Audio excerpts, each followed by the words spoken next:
السلام علیکم ورحمۃ اللہ وبرکاتہ۔ کیا آپ نے کبھی سوچا ہے کہ جب آپ عرب ملک میں ڈاکٹر کے پاس جائیں اور اپنی بیماری عربی میں بتانی پڑے تو کیا کہیں گے؟ پریشان نہ ہو، اگر آپ کو سر درد، بخار یا کوئی بھی مسئلہ درپیش ہے تو آپ کو گھبرانے کی ضرورت نہیں۔ آج ہم آپ کو یہی جملے سکھانے والے ہیں۔ موعد مع الطبیب، ڈاکٹر کے ساتھ اپائنٹمنٹ۔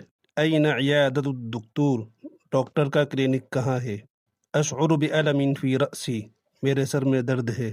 هل لديك تأمين صحي، کہ آپ کے پاس ہیلتھ انشورنس ہے؟ انتظر فی غرفۃ الانتظار، انتظار گاہ میں انتظار کریں۔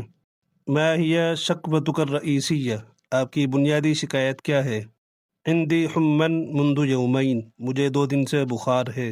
لا استطيع التنفس جيدا، میں ٹھیک سے سانس نہیں لے پا رہا۔ هل اخذت أي دواء، کیا آپ نے کوئی دوا لی ہے؟ انا اعاني من السعال الجاف، مجھے خشک کھانسی ہو رہی ہے۔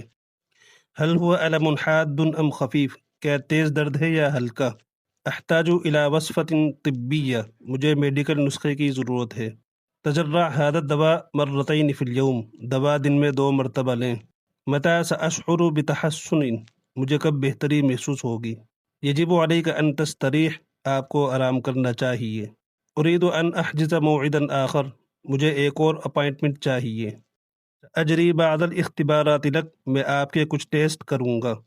نلتقی فی الاستشارۃ القادمہ، ہم اگلی مشاورت میں ملیں گے۔